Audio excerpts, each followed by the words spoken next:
여러분 안녕하세요. 오늘은 다소 감정 기복이 심한 리뷰가 되겠습니다.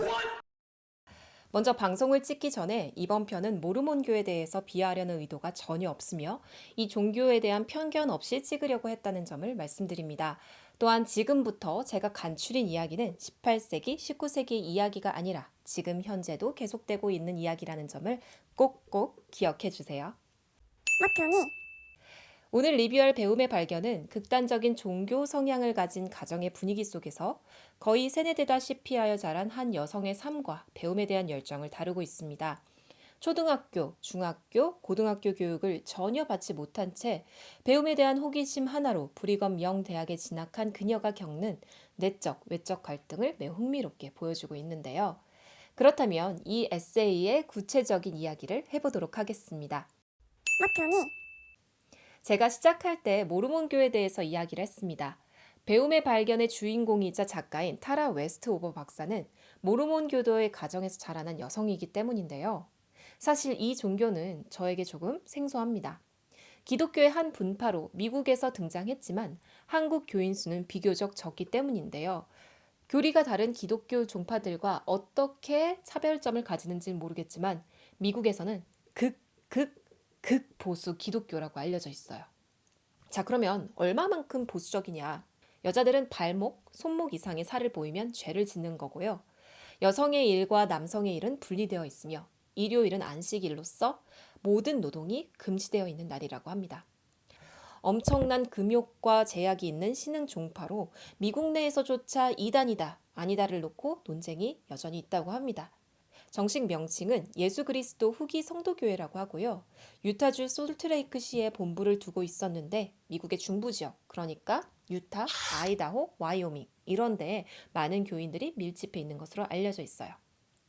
개인은 종교의 자유를 가질 수 있고 이단이냐 아니냐 혹은 정상이냐 비정상이냐의 기준선이 모호하기 때문에 모르몬교에 대한 저의 입장은 유보를 하겠습니다만 오늘 소개해드릴 이 책에서 등장하고 있는 주인공의 가정은 모르몬 교도 중에서도 아주 극단적인 케이스로서 일반적인 모르몬 교도랑은 매우 다른 모습을 보이고 있었습니다. 어쨌든 저는 이 책을 읽고 와 진짜 너무 화가 나고 고구마를 1000개 먹은 것 같고 너무 짜증이 나면서도 도대체 결론은 어떻게 날까 너무 궁금해서 손에서 책을 놓지 못했습니다. 무려 500페이지에 달하는데도 불구하고 이틀 만에 뚝딱 읽어버렸을 정도인데요. 작가의 필력도 필력이지만 그녀가 살아온 행보가 어처구니가 없고 또 상식 밖의 모습을 띠고 있었기 때문이었어요. 이걸 보면서 한 가정이 개인에게 미치는 영향이 얼마나 큰지 학위를 따고 박사가 되어도 여전히 가족에게 인정받지 못하는 이 작가의 외로움을 보면서 마음이 너무너무 아팠습니다. 마크로니 조금 가라앉히고 내용을 본격적으로 소개를 해보도록 할게요. 주인공이자 이 글의 저자인 타라 웨스트오버는 1986년에 태어났습니다. 정확한 생일이 언제인지도 모르고 생후 9년이 지날 때까지 출생신고조차 되어 있지 않았는데요. 이는 자신뿐만 아니라 6명의 나머지 형제들 중 절반에게도 해당하는 말이었죠. 아니 도대체 왜 출생신고를 안 했냐? 그녀의 아버지는 국가의 모든 공권력의 시스템을 부정하는 사람이었기 때문이었죠. 출생신고도 하지 않고 자동차 보험 같은 것도 들지 않고 학교 교육도 받지 않고 아무리 상태가 미중해도 병원에 가지 않고 약도 먹지 않는 그런 자급자족의 삶을 말하고 있었어요. 그녀의 아버지는 일반적으로 학교도 가고 병원도 가고 보험도 있고 뭐 그런 사람들은 일루미나티라고 생각했어요. 일루미나티는 18세기 후반 프로이센을 중심으로 활동하던 급진적 성격의 결사체로 이 땅의 소수의 엘리트로만 유토피아를 창시하려 했던 조직으로 알려져 있다. 물론 창시된 지 10년 만에 해체되었으나 여전히 유명한 정치인, 연예인 등이 은밀하게 가입되어 세계 동복을 꿈꾸고 있다는 음모론이 존재한다. 국가로부터 끊임없이 세뇌당하는 사회주의가 된다고 여겼던 것이죠. 그래서 그의 생각에 자신의 가정을 보호하는 길은 오로지 신의 뜻에 따라 자급자족의 생활을 영위하는 것뿐이었어요. 학교 교육을 안 받았다고 하면 여러분, 그래도 엄마 아빠가 홈스쿨링을 하면서 어느 정도 교육을 했겠지라고 생각하실 거예요. 그런데 타라의 가족은 정말 경악할 정도로 교육에서 다루고 있는 기본적인 개념조차 아이들에게 접할 기회를 주지 않습니다. 정확하게 말하면 어머니가 애들을 홈스쿨링을 일정 기간 하긴 했었어요. 근데 중간에 못하겠다고 그만둡니다. 근데 안타깝게도 타라는요, 7남매 중에 막내였어요. 그래서 그녀는 아주 어린 시절부터 교육을 전혀 받지 못한 상태로 자라게 되는 것이죠. 교육의 부재뿐만 아니라 가부장적이고 위압적인 분위기의 가정은 타라로 하여금 깊은 상흔의 자극을 만들게 합니다. 아버지는요, 타라의 오빠들과 패철처리라며 생계를 유지한다고 했는데요. 그 일은 사실 너무나 위험한 일이었어요. 날카롭고 크고 무거운 패철들을 부수거나 썰어서 고철더미로 다시 만든 후 되파는 그런 일을 했었던 것인데요. 아직 10살밖에 되지 않은 여자아이가 하기에는 매우 위험천만한 일이었음에도 불구하고 타라에게 이 일을 시킵니다. 아버지가 종교적인 사명의식을 갖고 또 병적으로 집착하는 일이 하나 더 있었습니다. 그것은 바로 세상의 종말을 준비하는 것이었어요. 그래서 항상 지하실에는 비상식량이 준비되어 있었고 전기, 총, 각종 식량과 생필품들이 구비되어 있었죠. 와, 어떻게 이럴까? 아무리 심해도 이렇게 세상과 동떨어진 삶을 사는 사람들이 있다고 생각하니까 너무 충격적인데요. 또 특히 아버지의 말이 곧 법과 같은 그 가정에서 타라에게 다른 선택지는 별로 없었던 삶이었어요. 아버지는 항상 이렇게 말했습니다. 내가 신의 계시를 받았는데 라고 말이죠. 그 말은 굉장히 강력한 힘을 가져요. 그는 이 문장으로 자신의 아내, 즉 타라의 엄마를 산파로 만들기도 해요. 여러분, 산파 뭔지 아시죠? 애를 받는 사람입니다. 산파라고 하면 이게 무슨 소리야? 뭐 소크라테스의 산파술이야? 아니면 이게 뭐 중세시대 이야기야? 병원 없어? 라고 하겠지만 놀랍게도 이 이야기는 현대 일입니다. 작가가 1986년 올해 한국 나이로 36살, 천조국이라고 불리는 미국에서 일어난 일이죠. 어머니가 산파가 돼요.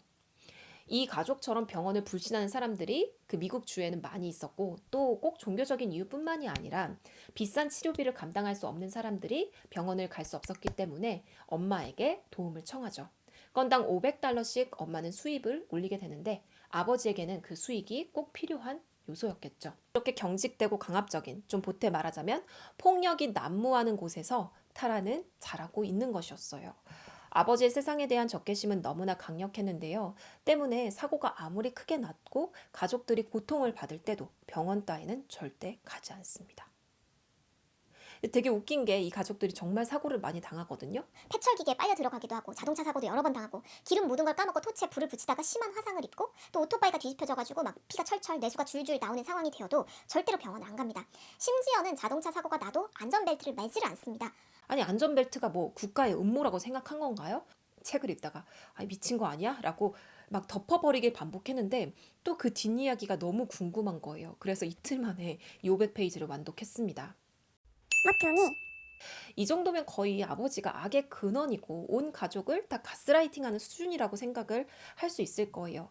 근데 그럼에도 불구하고 항상 나쁜 면만 가진 것은 아니에요. 모든 가정이 다 그렇잖아요. 아무리 사악하다고 생각되는 사람도 사실 마음 한구석에는 가족에 대한 애정이 있고, 타라의 아버지도 그런 모습을 보입니다.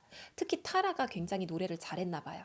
아름다운 목소리로 노래를 하면 아버지의 마음이 따뜻하게 녹는 것 같았어요. 물론 이런 평화는 아주 잠시 동안만 지속됩니다. 마트니 아버지의 위압성이 타라의 오빠인 숀에게 그대로 전이가 되는데요. 대로 물려갈수록 그 악독함이 심해집니다. 이 숀은요, 여동생이 마음에 안 들면 때리는 건 당연하고요. 목을 조르기도 하고요. 일단 얘를 제압한 다음 화장실로 머리채를 잡고 질질 끌고 가요. 그리고 변기에 그 머리채를 잡은 얼굴을 갖다가 쳐넣습니다. 이게 친오빠가 하는 짓입니다. 정말 미친 거 아닙니까? 그런데 또 이런 일을 하고 나면 꼭 나중에 어때요? 미안하다고 세상에서 가장 온순한 얼굴을 하고 사과를 합니다. 그럼 타라는 어떻게 생각하냐? 어린 시절부터 그런 학대를 당했기 때문에 자기 가족을 부정할 수는 없는 거예요. 자기를 사랑해주고 그런 사람을 나쁜 사람으로 만들기 싫은 거예요. 그래서 이 작은 소녀는 내가 너무 잘못해서 오빠가 순간적으로 욱한 거다. 오빠의 본심은 그게 아니다. 계속 이런 식으로 합리화를 합니다. 또 굉장히 마음 아팠던 구석이 뭐였냐면, 이 작가가 하도 아버지와 숀 오빠로부터 학대를 받으면서 사니까 연애 관계가 제대로 이루어지지 않았었어요. 남자친구한테 자기가 가족들한테 이런 대접을 받고 산다는 거를 보여주기가 싫었던 것이죠. 그래서 숀이 자신을 남친 앞에서 창녀라고 부를 때나 때릴 때에도 이게 마치 자기네 집에서 통용되는 장난인 것처럼 박장대소를 하면서 숨기려고 했었어요. 아무 문제가 아닌 척 하면서 말이죠. 그러나 이 가정의 기이하고도 가학적인 성향을 절대 숨길 수가 없습니다. 타라의 머리를 변기통에 박고 있는 촌의 모습을 보고 그녀의 첫 남자친구였던 찰스는 이렇게 말을 하죠. 너를 구할 수 있는 건 너 자신뿐이야 라고요. 여러분들도 이 책을 보시면 저와 비슷한 분노와 안타까움, 그러면서 동시에 작가에 대한 연민, 답답함이라는 아주 복합적인 감정들을 느끼실 수 있을 것 같아요. 정말 책을 덮는 그 마지막 순간에 저 작가한테 메일을 쓰고 싶었어요. 이런 가족 버리라고. 아니 솔직히 제가 책을 읽으면서 남의 가족을 이렇다 저렇다 판단할 위치는 아니지만 이 정도면 정말 학대 아닌가요? 지속적인 신체적인 폭력뿐 아니라 정신적인 폭력이 정말 어마어마한데 작가도 사실 제 속을 터지게 하는 장본인 중에 하나였어요. 저 같으면 이런 가족에게서 독립을 할 것 같습니다. 그런데 이 작가는 가족에 대한 애정을 끝까지 놓지 못합니다. 근데 뭐 이런 폭력적인 집에서도 아군은 있어요. 타라의 오빠였던 타일러가 있는데요. 타일러가 대학을 가고 싶다고 선언을 한 후부터 타라한테도 모종의 변화가 있기 시작합니다. 되게 웃긴 게 아버지가 자기 아들이 결정한 거에 대해서는 폭력적으로 대응 안 하는데 나중에 타라가 타일러를 따라가지고 대학을 간다고 하니까 조금 더 가혹하게 돼요. 저는 그 부분도 사실 조금 짜증이 났습니다. 그래도 한 번 배움에 대한 열망을 알게 된 타라가 자신의 뜻을 굽히지 않고 결국 대학에 진학을 하게 되는 것이죠. 그런데 설렘 반 두려움 반으로 진학하게 된 대학에서 타라는 엄청난 시련을 겪게 돼요. 그녀가 받지 못했던 초중등 교육은 필수적이라는 사실이 이 과정을 통해서 증명이 되죠. 마트니 우리에게는 교육이라는 것이 공기와 같아서 그것이 없는 삶이 뭔지 잘 모릅니다. 물론 가끔 상상은 하죠. 학교를 다니지 않으면 얼마나 좋을까? 시험을 보지 않으면 얼마나 좋을까? 뭐 이런 식으로요. 근데 막상 교육을 전혀 받지 못했다라고 생각되는 상태는요. 아주 충격적이었어요. 타라가 대학에 들어갔을 때 16살이었는데 그때 지적 능력은 다음과 같습니다. 여러분 나폴레옹과 장발장 아시죠? 레미제라블에 나오는 장발장. 이 둘 중에 누가 허구 인물인지 혹은 실제 인물인지 여러분 구별하실 수 있죠. 하지만 타라는 그렇게 하지 못합니다. 심지어는 홀로코스트, 즉 유태인 학살에 대한 개념조차 없는데요. 언제까지 그랬다고요? 그녀가 첫 대학 교육을 받는 바로 그 순간까지도 말이죠. 시험을 보는 것의 의미를 몰라서 서양 미술사라는 과목의 시험 공부를 할 때도 그림 보고 음악을 듣고 그게 공부라고 생각을 했어요. 그 정도로 우리 사회 보편적인 관습이 전혀 익숙하지 않은 상태였습니다. 위생관념도 또한 모자랐어요. 일반적인 미국인들과 굉장히 달랐는데요. 그녀에게 있어서 악취란 토가 나오지 않을 정도면 없는 것과 마찬가지였고요. 몸을 씻는다는 것도 부자연스러운 일이었어요. 볼일을 보고 비누를 이용해 깨끗하게 씻는 것도 불필요한 일이라고 생각을 했다고 합니다. 이런 다양한 시행착오들이 있긴 했지만 그럼에도 불구하고 타라는 교수님들 눈에 띄게 되고 브리검 영 대학을 졸업하여 영국 케임브리지에서 석사를 받고 하버드에서 연구를 하고 다시 케임브리지로 돌아와 박사 학위마저 받습니다. 뭐 여러분 인간 승리죠. 딱 미국인들이 좋아하는 서사 아메리칸 드림을 이룬 그런 여성으로 성장하고 급기야는 2019년에 가장 영향력 있는 인물 중 하나로 선정되기도 합니다. 뭐 사실 저는 이런 식의 아메리칸 드림 이야기를 별로 좋아하진 않지만 이 이야기는 조금 달랐어요. 일단 너무 암을 유발하고 긴장을 놀라치면 여기저기서 자극적인 이야기들, 피가 난다거나 뇌수가 흐른다거나 이런 자극적인 이야기가 흘러넘쳐서 저도 스펙타클에 휘둘리면서 이 책을 굉장히 흥미롭게 봤는데요. 결국 500페이지를 이틀 동안 뚝딱 읽으면서 든 생각은 사실 뭐 케임브리지, 하버드 이런 얘기 나오니까 이 여자 엄청 성공했다라고 처음엔 생각을 했어요. 근데 이 이야기가 표면적으로는 아메리칸 드림을 이야기하고 있지만 저는 어떻게 해석을 했냐면 한 가족의 권력자의 잘못된 사고방식이 어린 개인들에게 어떤 방식으로 영향을 미치는지에 대한 비극을 여실히 보여주고 있다고 생각했어요. 이게 결국 엄청난 역경을 딛고 내가 노력해서 성공을 이룩했다라는 식의 그렇고 그런 성공 스토리가 아니라 그보다 더 큰 의의를 가질 수 있는 이유기도 했죠. 타라는요, 여전히 자신의 가족에게 인정받지 못하고 있습니다. 아버지가 타라와 결국 완전히 갈라서게 됐기 때문인데요. 그는 이렇게 말해요. 타라가 악마에 씌여서 결국은 종교적으로 돌아오지 못할 강을 건넜다, 타락했다 라고 판단을 했던 것이죠. 이 책을 완성하는 마지막 순간까지도 작가는 자신의 어머니와 아버지로부터 부정을 당했다고 합니다. 너무 슬픈 일이죠. 그러니까 그분들의 눈에 타라의 성공은 이방인의 성공, 악마의 세력 속의 성공이라는 거였어요. 마지막 챕터를 읽고 책을 딱 덮는데 작가는 자신의 가족의 품으로 여전히 돌아가고 싶어 한다는 느낌을 지울 수가 없었습니다. 담담하게 자신의 길을 받아들이는 방법으로 끝을 내고는 있지만 왠지 이 글을 통해서 여전히 자신의 가정을 변화시킬 수 있다는 생각, 나를 좀 봐주세요라는 부모를 향한 애절한 외침이 느껴지는 것 같았어요. 그래서 너무 마음이 아팠습니다.